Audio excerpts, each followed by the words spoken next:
We are supported by the Soar with Tapping app. Tapping is a powerful science-backed tool that calms your nervous system. I've been using Soar with Tapping nightly for insomnia, and I am sleeping well.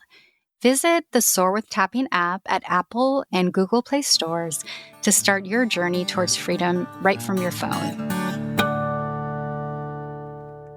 Welcome to Bipolar She. I'm your host, Janine Noel. The content of the show may include suicide or suicidal ideation. If you're ever in need of immediate support, please dial 988, a suicide and crisis lifeline.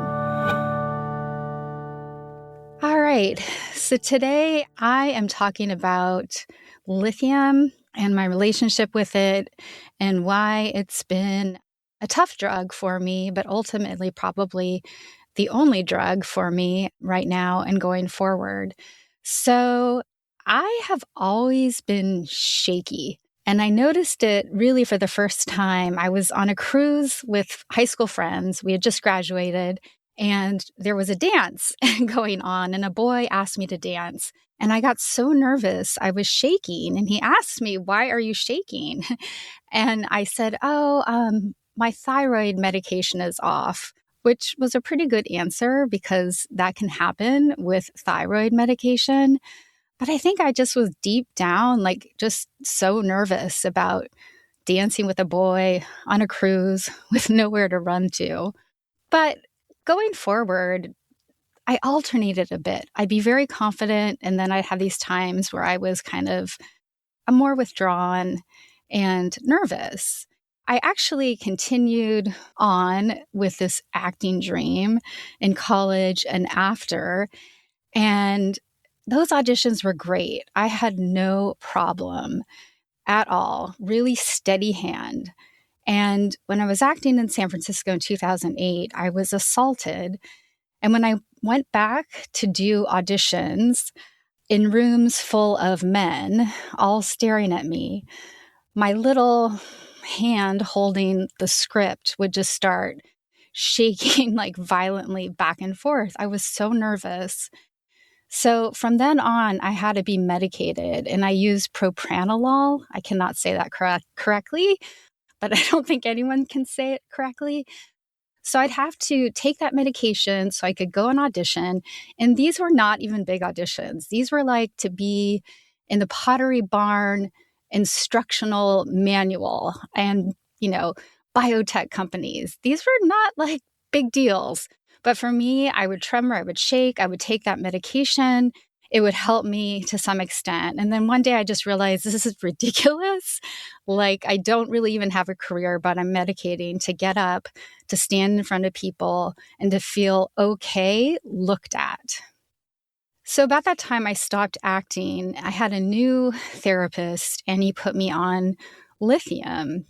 And it was actually a really good drug. It boosted my mood. I felt more stable. It felt like it was working great. And that's about 2009 until today that I've been on lithium. But the last couple years, I've been super shaky on lithium.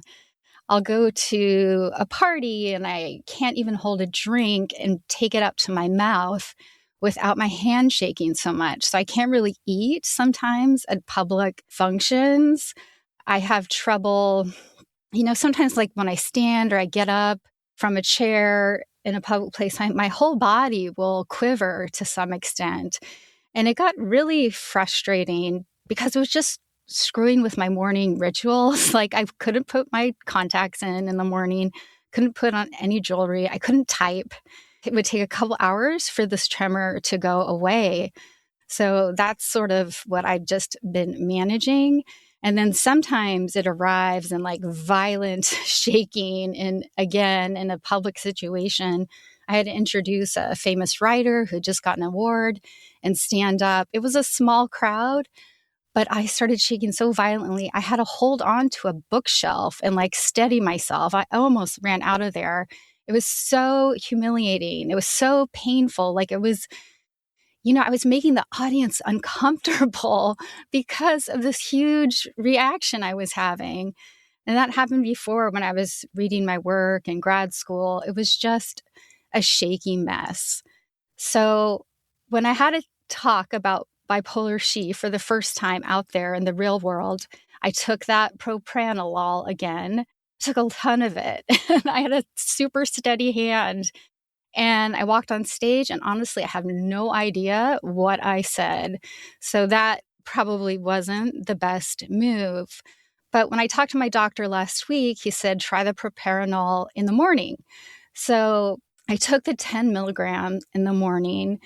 And instead of feeling shaky, I just felt exhausted. And so I went back into bed, and I'd get up, try to do something, go back into bed. And so this is a beta blocker. And what it does, it lowers your heart rate. So I was just having trouble staying awake on it. And then I had a meeting, and I was really grumpy, and like my inhibitions were down, and I just said things I would probably not have said if I hadn't been on that medication. But I felt like shit, and I felt like I lost a whole day of my life seeing if this drug was going to work. So the next day, my plan was to take half of it and think, oh, maybe my life will just get a little bit more perfect if half of this medication works. And the same thing happened. I was up and down, bobbly. It was just the worst feeling. And then I said, okay, well, maybe if I take a quarter of this medication, things are going to get better. And I did that, and the same thing. I was up and down and really, really out of it. Now, I'm kind of laughing at it, but at the same time, it really does rob days from you. And it's so frustrating when you're just trying to make your life a little bit better.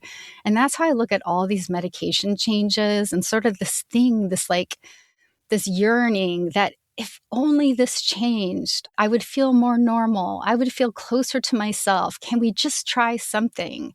And it never really works. And then I'll have a family member call, and they'll say, so what are you up to? What have you been doing? And those are like the dreaded words for me, because I can't say, oh, I'm trying a new drug. My tremor is so intense that even on Zoom meetings, my hands are shaking as I have to contribute something into the chat. In a Zoom meeting, I can't even type. Oh my gosh. And so I can't really tell anyone about it. I know my mom will say, well, your lithium level is too high. But when we tried to adjust it, I have felt some depression. And so, yeah, it just boils down to, for me, just this desperate desire to want a normal day, to be able to put on a piece of jewelry and start typing in the morning. But lithium is a good drug, and this is not like an expose on 60 Minutes about how this is really a dark side of the drug. This is just a very personal side of the drug. At the same time, this drug, lithium, is very solid. It's known to help people prevent their manic episodes and the severity of them. It really helps reduce the risk of suicide, 60 to 80%. It is neuroprotective, so it's helping our little brain cells along. And it's also anti-inflammatory. It's a naturally occurring salt. In the good old days of the Romans, they would seek out these lithium salt, naturally occurring springs, and they would go sit in them if they had issues going on. And some of these still exist, but they don't call them lithium springs, I think, because of the medication. But this tremor, it's just, I can't stop it. And the hard part is I don't know, who am I now that I have this? I used to be someone that could stand up in front of a big group of people and not worry at all. But now I stand up, and it's so obvious that I have a major underlying problem here. It's so obvious that it's mental illness. And I can't hide it anymore. It's coming out, after being on this drug since 2009. That's a long time use of a medicine. And it's not me. It's not the woman that I was at some time. And so yeah, it's hard to know people are seeing this on you and that they can make a judgment. At first, I thought only people on antipsychotics would have a shake, a tremor, but now I'm learning the effects of lithium. And it's also screwing with my kidney values. Lithium can lead to kidney failure. And so now I have to really watch that with my psychiatrist. So that's not a good side of lithium either. I may not be able to take the drug forever if it continues to screw with my kidneys. But mostly I just am, yeah, I want to get back to myself. And when I see a little moment to do that, to try a new medication and to have it fail, that just feels like the round and round of my life dealing with mental illness. So that's where I am. It's a good drug. It's a bad drug. It's my drug.